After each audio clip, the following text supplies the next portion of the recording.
그러나 주의 날이 도둑같이 오리니 그날에는 하늘이 큰 소리로 떠나가고 물질이 뜨거운 불에 풀어지고 땅과 그 중에 있는 모든 일이 드러나리로다.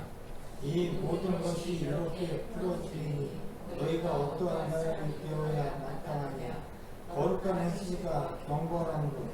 하나님의 날이 임하기를 바라보고 간절히 사모하라. 그날에 하늘이 불에 타서 풀어지고 물질이 뜨거운 불에 녹아지려니와 우리는 그의 약속대로 의가 있는 곳인 새하늘과 새 땅을 바라보도다. 아멘. 기도하겠습니다. 하나님 감사합니다. 지난 한 주간도 하나님의 날개 아래 보호해 주시고 거룩하고 복된 주의 허락해 주시어서 이 시간 주님 앞에 예배할 수 있는 귀한 은혜를 주셔서 감사합니다. 이 베드로후서를 통하여 이 시대 가운데 마지막 때 성도들 어떻게 살아야 되는지, 우리가 어떻게 살아야 되고 어떠한 사람이 되어야 하는지를 듣고 깨닫는 시간이 되게 하여 주시옵소서. 그래서 이 마지막 때를 잘 살아내는 저희들 되게 하여 주시옵소서. 예수님의 이름으로 기도드립니다. 아멘. 우리 지난 시간 이 베드로는 이 소아시아에 있는 성도들에게 무엇을 말했는가 하면 이 불같은 시련과 고난이 찾아올 때 그것을 이상한 일 당하는 것처럼 여기지 말고 그냥 당연하듯이 받아들이라는 거예요. 왜요? 이 성도의 삶에 고난이 없는 건 그게 이상한 것이다. 어쩌면 성도의 삶에 고난이 있는 건 당연한 것이다 라는 것을 말하고 있어요. 정말 그렇지 않나요? 우리가 믿음을 가지고 이 땅에서 산다고 생각할 때 고난이 없다면 세상이 이상한 게 아니고 우리가 이상한 거야. 바꿔서 말씀을 드리면 오카노 목사님이 질문하셨던 것처럼 믿음을 가지고 이 믿음대로 사는데 어려움이 없어요, 고난이 없어요, 힘든 게 없어요. 그러면 우리가 이상한 거야. 우리가 그 믿음대로 잘 살고 있지 못하다는 거야. 네, 믿음을 가지고 믿음대로 말씀대로 사는데 참 힘들고 어렵다. 그러면 그거는 오히려 감사한 일이다. 왜요? 우리가 지금 잘 살고 있다는 거야. 그래서 인생이란 얼마나 오래 사느냐보다 참 중요한 것은 어떻게 사느냐, 잘 사느냐가 더 중요한 줄 믿습니다. 그래서 우리가 이 마지막 때 우리가 살아가는 저와 여러분이 어떻게 사는 것이 잘 사는 것인가, 바로 오늘 본문은 그 이야기를 우리에게 가르쳐 주고 있거든요. 그래서 오늘 이 내용의 첫 번째, 이 베드로가 이 소아시아에 있는 성도들에게 첫 번째로 말하고 있는 게 뭔가 하면 바로 이 주의 날에 관한 말씀이에요. 그래서 우리 10절 말씀을 다시 한번 읽어볼게요. 10절. 그러나 주의 날이 도둑같이 오리니. 아멘. 자, 우리에게 익숙한 말씀이죠. 주의 날이 어떻게 온다고요? 도둑같이. 그럼 먼저 이 주의 날은 어떤 날인가? 여러분, 주의 날은 어떤 날인가 하면 바로 그리스도께서 재림하시는 날을 말해요. 이 베드로후서를 통해서 또 베드로가 말했던 것처럼 이 주의 날은 어떤 때를 이야기하는가 하면 만물의 마지막 때를 이야기하는 거야. 이 만물의 마지막 때, 그리스도께서 재림하시는 때, 바로 심판의 때. 그래서 이 날은 어떤 날인가? 정말 이 모든 것, 우리가 눈에 보여지고 또 우리가 땅을 밟고 살아가는 이 땅의 모든 것들이 다 끝나는 때가 바로 이 주의 날인 거예요. 그래서 저는 참 감사한 게요. 대략 계산해 보니까 2주 정도를 베드로전서와 베드로후서를 우리가 봤거든요. 새벽마다 보고 또 주일에도 보고 수요일에도 보고 금요일도 보고, 수요일에는 철요 역정을 봤네요. 근데 새벽마다 보고 금요기도에 보고 주일에도 보고, 그래서 대략 2주간에 걸쳐서 이 베드로전서와 베드로후서를 보면서 참 감사했던 것이 뭔가 하면요. 그동안 우리가 잊고 지냈던 바로 주의 날, 그리스도의 재림. 정말 우리 기독교 신앙에 있어서 정말 빼놓을 수 없는 것이 있는데 그게 뭔가 하면 바로 그리스도의 재림이에요. 우리의 신앙에 그 정말 건강한 신앙의 요소들 중에 정말 빠져서는 안 되는 그 부분이 뭔가 하면 바로 그리스도의 재림이에요. 왜 우리의 신앙 가운데서 그리스도의 재림을 빼놓아서는 안 되는가? 그 중요성에 대해서, 그 이유에 대해서는 아마 이제 이 시간에 다 설명드리기가 참 부족한데, 오늘 본문을 말씀하면서도 그것이 왜 중요한지, 왜 우리가 그리스도의 재림 신앙을 가지고 살아야 되는지에 대해서는 이따가 또 본문을 통해서 또 말씀을 드리도록 하고요. 이 그리스도의 재림, 이 그리스도의 재림에 대해서 그동안 우리는 참 잊고 지냈던 것 같아요. 이 마지막 때가 가까이 왔지만 우리는 그 마지막 때가 가까이 온 줄도 모르고 그냥 사는 게 바쁘고 분주하고 그런 사는데 정신이 팔려가지고 정말 그리스도께서 재림하시는지 안 하시는지에 관심도 없고 어떻게 오는지에 대해서도 관심도 없고 그냥 늘 그냥 형식적으로 예배드리고 기도하면 다 되는 줄로 알아서요. 저도 그랬거든요. 참 부끄럽지만 저도 목사지만 그냥 매주 그냥 어떻게 말씀 전하고 그냥 매주 또 이렇게 잘 지나가면 참 감사하다 뭐 그렇게 살았지 그리스도의 재림이 얼마나 가까이 왔는지 이 시대는 어떤 시대인지 정말 마지막 때를 살고 있는데 그것을 망각한 채 그냥 생계형 목사처럼 그냥 먹고 살기 바쁘고 그냥 그리스도의 재림은 안중에도 없고 이 마지막 때도 안중에도 없고 그냥 먹고 사는 게 없어서 정신이 팔려가지고 그렇게 한 주 한 주 살았던 것 같아요. 근데 이 베드로 전서, 이 베드로 후서를 통해서 정말 귀하게 깨달았던 것은 만물의 마지막 때가 가까이 왔다. 우리는 이 마지막 때를 살고 있다. 이 마지막 때를 살고 있는 우리가 어떻게 살아야 되는가? 그리스도의 재림이 정말 임박했다. 그거에서 다시금 깨닫는 시간이 되어서 참 감사했던 것 같아요. 여러분, 우리가 정말 잊지 말아야 될 것들이 참 많이 있지만 그 중에서도 정말 잊지 말아야 되는 것이 있는데요. 그게 뭔가 하면요. 집에 가스불 켜놓고 왔나? 끄고 왔나? 그거는 그것도 중요해요. 그것도 중요할 수 있어요. 그러나 그것보다 더 중요한 것은요. 정말 그리스도의 재림이에요. 그리스도의 재림이 임박했다는 거예요. 얼만큼 임박했는가? 어떻게 임하는가? 오늘 베드로 사도는 우리에게 가르쳐주고 있죠. 도둑같이 임한다. 주의 날이 도둑같이 임한다는 거예요. 그리스도께서 다시 오시는데 어떻게 오시느냐? 도둑같이 오신다는 거예요. 근데 여러분 오해하지 마세요. 예수님이 재림하시는데 도둑같이 오신다고 그래서 예수님이 도둑인가? 아니요. 그런 의미가 아니에요. 그만큼 그리스도의 재림이 갑작스럽게 예고 없이 우리에게 임한다라는 뜻을 갖고 있는 거예요. 요즘에 보면 참 좋은 시대 가운데 살고 있죠. 가스 점검이나 뭐 정수기 다들 이제 집에서 쓰시면 뭐 이렇게 3달에 한 번, 4달에 한 번 또 정수기 필터 교체하러 오세요. 근데 그냥 찾아오지 않아요. 해피콜이라고 하죠. 미리 전화해요. 고객님 안녕하세요. 도시가스입니다. 고객님 안녕하세요. 정수기 회사입니다. 집에 언제 계신가요? 언제 방문하면 되나요? 막 물어보고요. 동의를 구하고 네 그때 오시면 되겠네요. 그리고 딱 허락이 떨어지면 그때 딱 와요. 정말 좋은 시대 가운데 살고 있죠. 근데 도둑은 어떤가요? 사전에 전화해가지고 언제 안 계세요? 언제 방문하면 될까요? 물어보지 않아요. 동의를 구하지 않아요. 그리고 방문해요. 그래서 도둑인 거예요. 제가 예전에 사역하던 교회에서 있었던 일인데 이 주중에 이제 교육자실에 이제 부목사님 혼자 계셨어요. 그래서 부목사님이 노트북으로 작업을 하다가 잠깐 화장실 갔다 오셨는데 웬걸요? 그 잠깐 사이에 노트북이 사라진 거야. 도둑 맞은 거야. 그렇다고 뭐 이 교육자실이 뭐 오픈을 길거리에 1층에 있어가지고 사람들 많이 왔다 갔다 하고 밖에서도 안이 잘 보이는 그런 곳이냐? 아니에요. 2층이에요. 안쪽에 있어요. 뭐 교회도 이렇게 단독 건물이니까 뭐 다른 외부 사람들이 들어올 수가 없어요. 뭐 문은 열어져 있지만 뭐 들어올 일이 없죠. 근데 잠깐 화장실 갔다 오신 사이에 노트북이 없어진 거예요. 못 찾았죠. 그때는 뭐 CCTV도 없었으니까. 근데 제가 그런 생각을 해봤어요. 만약 그 목사님께서 도둑이 올 줄 알았다면, 그 시간에 도둑이 올 줄 알았다면 목사님은 어떻게 하셨을까? 화장실 안 가셨을 거예요. 도둑이 오는데 집을 비우고 그 사무실을 비우고 화장실에 갈 수가 없죠. 도둑이 온다는데. 그렇지 않을까요? 아니면 부득이하게 정말 화장실은 참을 수가 없어요. 그죠? 화장실은 참을 수가 없어요. 이 화장실은 참을 수가 없죠. 그래서 부득이 가더라도 아마 이제 노트북을 들고 화장실에 가지 않으셨을까? 그게 최고 이제 확실한 방법이죠. 가장 귀중한 거를 딱 가지고 가겠죠.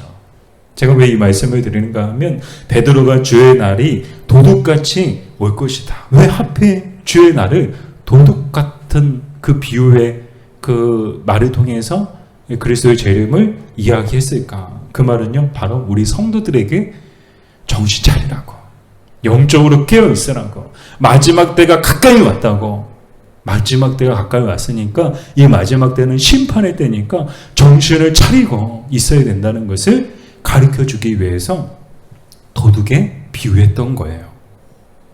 이 사랑 여러분, 자, 우리가 왜 이 마지막 때 정신을 차리고 있어야 되느냐? 그때는 우리가 단 한 번도 보지도 듣지도 못한 일들이 일어날 것이기 때문인데요. 그 내용이 10절 하반절이죠. 10절 하반절에 보면 그날에는 하늘이 큰 소리로 떠나가고 물질이 뜨거운 불에 풀어지고 땅과 그 중에 있는 모든 일이 드러나리로다. 아멘. 자, 여러분, 좀 성경에 그런 말씀들이 사실 이제 한 번 봐서는 또 여러 번, 때로는 어떤 말씀들은 여러 번 봐도 이게 무슨 뜻인지 잘 이해가 안 돼요. 근데 이 하늘이 큰 소리로 떠나간다는 것이 도대체 무슨 소린가? 이 말은요, 우리가 단 한 번도, 우리가 사는 날 동안에 단 한 번도 듣지 못한 큰 소리가 천지에 가득하게 될 것을 뜻하는데요. 여러분, 지금까지 살면서 들었던 소리 중에 가장 큰 소리는 무엇이었나요? 제가 이 동네에 살다 보니까 뭐 공군 비행장이 있잖아요. 그래서 가끔 낮에 막 전투기 소리가 크게 들려요. 근데 이제 그나마 건선도 온 양반이에요. 평동이나 그쪽 이제 탑동 쪽에 가면 바로 비행기 위치거든요. 더 가까워요. 이 동네보다 훨씬 더 가까워요. 그러니까요, 뭐 밑에 간혹 차 타고 가다가 신호 대기 걸려가지고 딱 기다리고 있다면 무슨 뭐 전쟁 나는 소리 같은 소리가 막 들려요. 그게 비행기 소리예요. 전투기가 위로 싹 지나면서 와, 참 그 동네에서 사시는 분들은 참 대단할 것 같아요. 와, 전투기 소리가 얼마나 큰지요. 막 여기서 이 동네에서 듣는 전투기 소리하고는 또 달라요. 엄청 큰 소리예요. 근데 저는 그 소리보다 더 큰 소리를 살면서 들어볼 적이 있는데 군대에 있을 때 들어봤거든요. 제가 이제 배를 타고 다녔는데 군함이었는데 제가 탔던 군함에 75mm 함포가 있어요.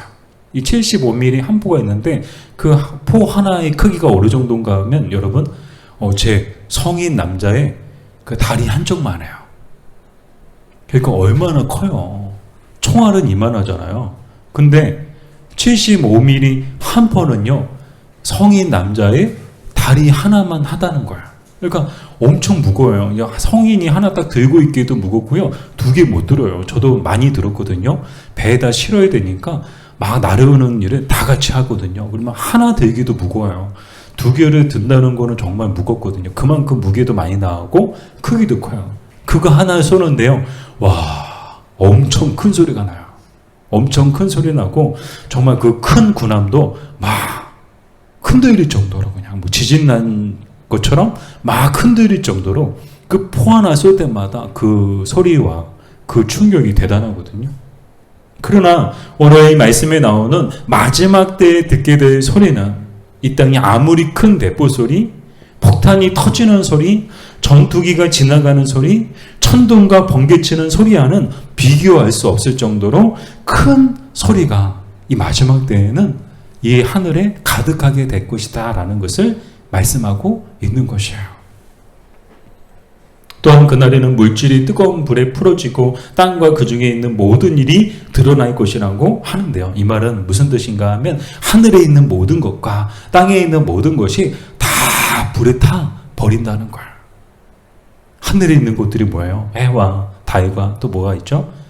별들이 있잖아요. 이 모든 것들이 이 마지막 때는요, 이 마지막 그리스도께서 재림하시는 날에는 다 타버린다는 거예요. 이 땅에 있는 것들은 또 뭐예요? 땅에 존재하는 모든 생명체, 사람들이 만들어 오는 모든 것들, 그 모든 것들이 하나도 남김없이 다 타버린다는 거예요. 언제요? 그날에 그리스도께서 재림하시는 그 마지막 날에. 이걸 생각하면 그만큼 이 주의 날, 이 마지막 때 그리스도께서 재림하시는 날은 두렵고 무서운 날이에요.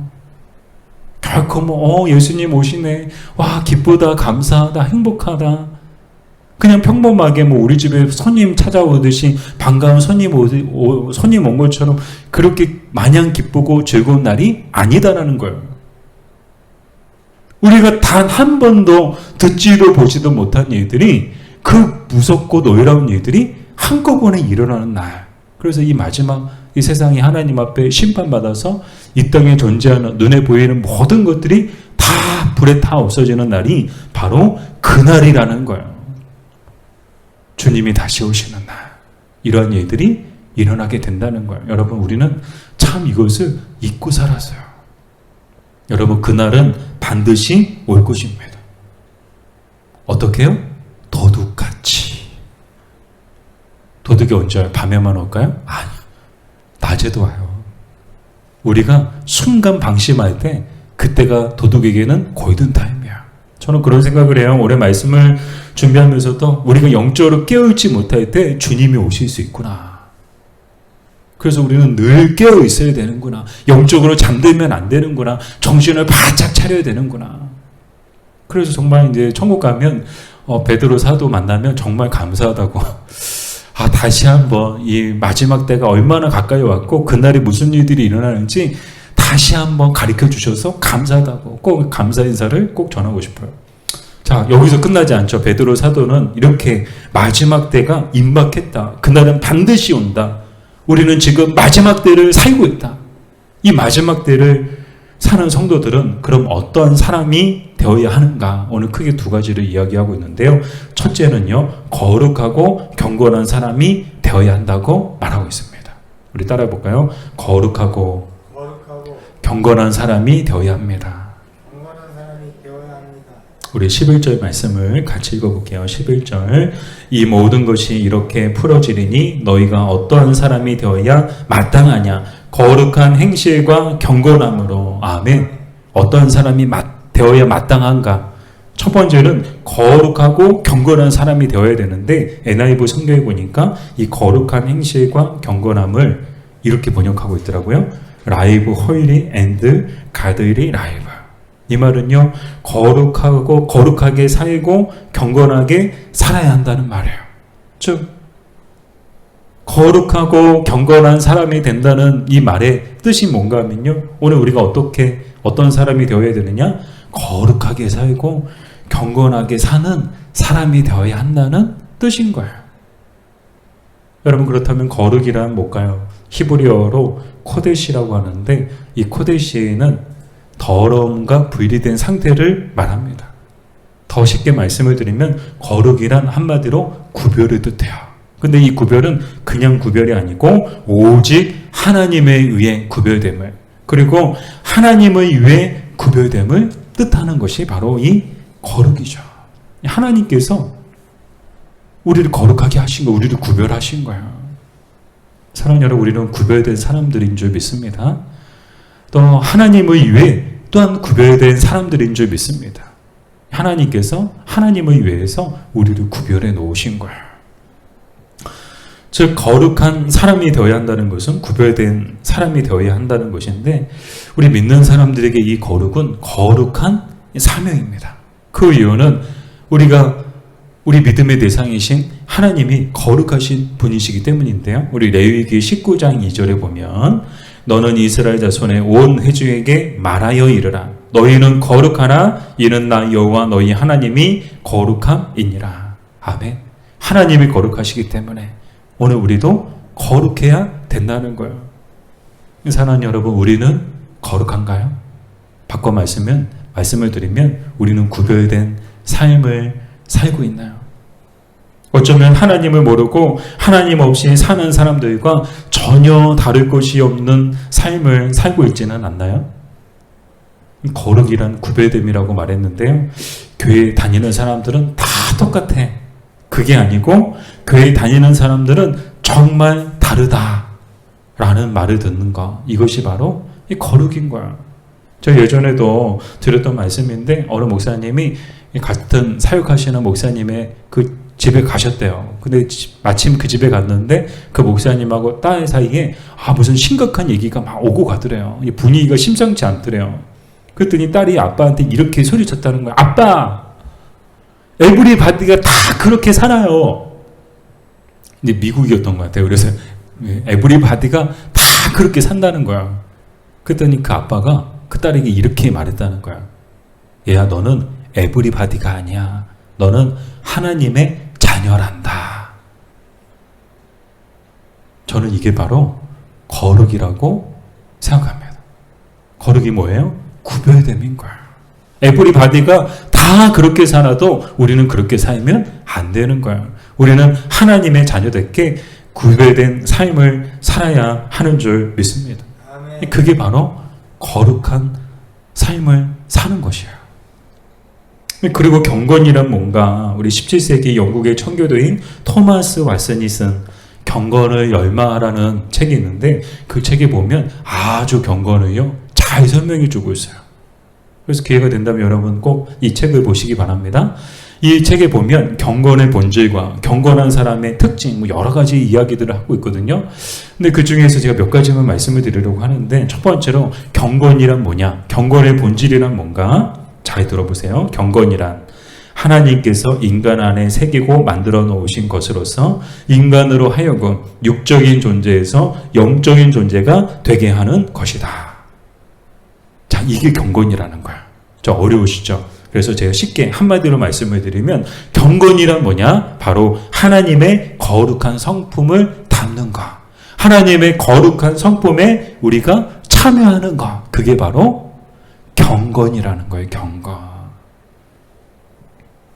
그리고 경건한 사람들에게는 여러 특징들이 있는데, 여러분 한번 체크해 보세요. 나는 몇 가지 정도, 제가 아마 대략 세보진 않았지만 한 20가지 정도는 안 될 것 같은데, 계속 보여드릴 거거든요. 경건한 사람의 특징에 대해서 말씀을 드리는데, 아마 손가락으로 한번 세보세요. 나는 몇 개 정도 해당되나? 자, 그럼 그 체크하시는 것을 통해서 내가 경건한 사람인지 경건하지 않은 사람인지가 더 드러나는 거예요. 무서우신 분들은 그냥 듣기만 하세요. 네. 자, 경건한 사람의 특징은 어떤 것인가? 경건한 사람은 하나님을 아는 지식이 있고 모든 것을 믿음으로 행하며 하나님을 향한 사랑으로 불타오르고 하나님을 닮았으며 예배에 대해 철저하고 사람이 아닌 하나님을 섬기며 그리스도를 귀하게 여기고 말씀을 사랑하고 성령이 내주하시며 겸손하고 기도하고 진실하며 열정적이고 인내하며 감사하며 성도들을 사랑하며 죄 안에 거하지 않고 하나님과 동행하며 다른 이들의 경건을 위해서도 노력한다. 이런 특징들이 있다는 거예요. 경건한 사람의 특징이 뭐라고요? 이러한 특징들이 있다는 거예요. 여러분 체크해 보셨어요? 몇 가지 정도 해당되시나요? 그것에 따라서 내가 경건한 사람인지 경건하지 못한 사람인지를 우리는 알 수 있는데요. 사랑하는 여러분, 정리해서 말씀을 드리면 거룩하고 경건한 사람이 되라. 이 거룩도 하나님의 성품이고 경건도 하나님의 성품이에요. 그 하나님의 성품에 육적인 존재인 우리가 참여하는 거야. 참여함을 통해서 영적인 존재가 되는 것이고, 결국에는 우리도 이 땅에서 사는 날 동안에 하나님을 닮아가는 것. 그것이 바로 거룩하고 경건한 사람이 되는 모습이다라는 것이죠. 이 바라기는 이 땅에 사는 날 동안에 정말 거룩하고 경건하게 살아감을 통하여서 하나님 닮은 저 여러분 되기를 간절히 소망합니다. 우리 원하고 바라고 기도합니다. 우리 찬양을 우리 생각하면서, 가사를 생각하면서 이 부르었으면 좋겠어요. 원하고 바라고 기도합니다.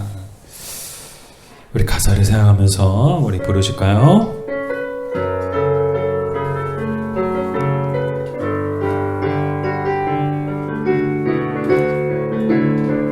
이 세상을 살아가는 동안에, 이 세상을 살아가는 동안에 나의 힘을 의지할 수 없으니 기도하고 낙심하지 말 것을 주께서 참 소망이 되심이라. 하나님의 꿈이 나의 비전이 되고 예수님의 성품이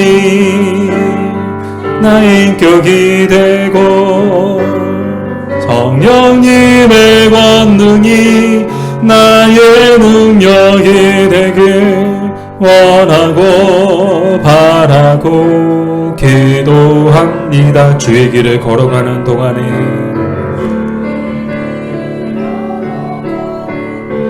세상의 것 의지할 수 없으니 감사하고 낙심하지 말 것은 주께서 참 기쁨이 되심이라. 하나님의 꿈이 나의 비전이 되고 나의 비전이 되고 예수님의 성품이 나의 인격이 되고 성령님의 권능이 나의 능력이 되길 원하고 바라고 기도합니다. 다시 한번 고백할까요? 하나님의 꿈이 나의 비전이 되고 꿈이 나의 비전이 되고 예수님의 성품이 나의 인격이 되고 성령님의 권능이 나의 능력이 되길 원하고 바라고 기도합니다. 아멘. 정말 우리의 삶이 또 우리의 인격과 또 우리의 믿음이 정말 하나님을 닮아가는 우리의 삶이 되었으면 좋겠습니다. 자, 우리 계속해서 말씀을 보면 두 번째로, 첫 번째 것은 자, 이 마지막 때 우리는 어떤 사람이 되어야 되느냐? 어떠한 사람이 되어야 된다고요? 거룩하고 경건한 사람이 되어야 한다고 베드로 사도는 우리에게 말해 주었고요. 두 번째로 우리는 어떤 사람이 되어야 하느냐?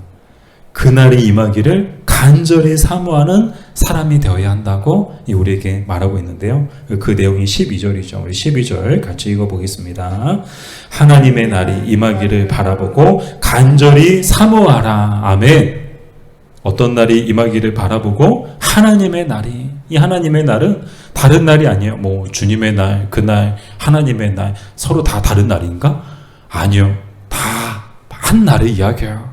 이 하나님의 나이도 한 날이고 그의 나이도 한 날이고 주님의 나이도 한 날이에요. 바로 어떤 날이죠? 그리스도께서 재림하시는 날. 그래서 이 두 번째, 이 마지막 때를 사는 성도들은 어떠한 사람이 되어야 하느냐? 그리스도의 재림에 대한 간절한 소망과 기대를 가지고 사는 사람이 되어야 한다는 거예요. 이 베드로는 고난 가운데 있는 성도들에게 고난 당하더라도 기뻐하고 즐거워하라고 했어요. 끝까지 버티고 견디고 인내하라고 그랬어요. 근데 그냥 버티고 견디고 인내하라는 것이 아니고 그 고난조차도 하나님은 복이 되게 하실 것이기 때문에. 근데 오늘 한 가지 더 이야기하죠. 왜 버티고 견뎌야 되는가? 바로 우리의 간절한 기대와 소망이 비로소 이루어지는 날이 바로 그 날이기 때문에 그 날을 간절히 고대하며 또 기대하며 바라보며 살라고 말하고 있는 거예요. 이 하나님의 날이 갖고 있는 두 가지 군면이 있거든요. 이 두 가지 군면은 어떤 군면이 있는가 하면 믿는 자와 믿지 않는 자에게 이 하나님의 날은 서로 다른 날이 된다는 거예요. 그래서 믿는 사람들, 믿음을 가진 사람들에게 이 날은 어떤 날이냐? 정말 잔치와 같은 날이 될 것이고요. 기쁨의 날이 되고요. 축복의 날이 될 거예요. 왜요? 이 땅에서 모든 수고가 끝나는 날이 바로 그 날이기 때문에 믿음으로 인해서 당하는 그 모든 고난과 시련 가운데서 끝까지 버티고 견디고 인내더니 주님이 오시니까 어떤 날이에요? 이제는 영원한 구원을 받아서 영원한 생명을 누리며 영원한 나라에서 영원토록 살 수 있는 날이 바로 그 날이기 때문에 그 날은 결코 두렵고 무섭고 슬픈 날이 아니고 정말 기쁘고 정말 행복한 이 날이 된다는 것이죠. 로마서 5장 3절에서 5절까지의 말씀이 바로 그 말씀인데요.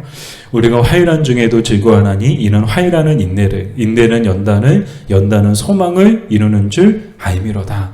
소망이 우리를 부끄럽게 하지 아니함은 우리에게 주신 성령으로 말미암아 하나님의 사랑이 우리 마음에 부은 바 되미니. 아멘. 우리가 환란을 당해요. 그럼에도 불구하고 우리가 기뻐하고 즐거워해야 되는 이유가 어디에 있느냐? 환란은 인내를, 인내는 연단을, 연단은 소망을 부르기 때문에. 우리가 환란 가운데 인내하고 버티고 견딜 때 우리가 드디어 마음속에 간절히 기다리고 품고 있던 그 소망이 우리에게 다가와서 그 소망이 현실이 되는 것을 보게 되기 때문에. 그래서 하나님은 결코 우리의 소망을 부끄럽게 하지 않으시는 하나님이시기 때문에 그 날은, 정말 하나님의 날은 우리 믿는 사람들에게는 정말 천국 잔치와 같은 그렇게 기쁘고 즐거운 날이 될 줄 믿습니다. 그러나 죄악 가운데 있는 자들에게는 이 날은요, 와, 정말 슬픔의 날이요, 재앙의 날이 된다는 거야. 왜 그런가 하면 자기 죄의 결과로 그 죄값을 치러야 하는 날이기 때문이며, 영원한 심판을 받아서 영원히 나오지 못한 영원한 형벌의 장소에 들어가는 날이 바로 그 날이 될 것이기 때문이죠. 그러니 그 날이 오기를 이 죄악 가운데 살아가는 사람들은 원할까요? 원하지 않을까요? 생각하고 싶을까요? 생각하고 싶지 않을까요? 아예 생각조차 하고 싶지도 않고 그날이 안 올 것이라고 그렇게 굳게 믿고 살아가는 사람들이죠. 그러나 그날은 반드시 오는 줄 믿습니다. 그래서 우리가 이 마지막 때 어떤 사람이 되어야 하느냐, 이 베드로의 가르침대로 정말 거룩하고 경건한 사람이 되어야 하고, 또한 이 베드로의 가르침대로 그날이 오기를 간절히 바라보고 또 기대와 소망을 가지고 살아야 한다는 것이죠. 우리가 이 기대와 소망을 가지고 살 때 그날은 우리 모두에게 반드시 축복의 날이요, 기쁨의 날이 될 것입니다. 주님은 결코 우리의 간절한 기대를 저버리지 않으시고, 주님은 결코 우리의 소망을 부끄럽게 하지 않으실 것입니다. 그러므로 주님 다시 오실 때까지 이 믿음과 소망을 붙들고 사는 저와 여러분 되기를 주님의 이름으로 축복합니다. 아멘. 기도하겠습니다.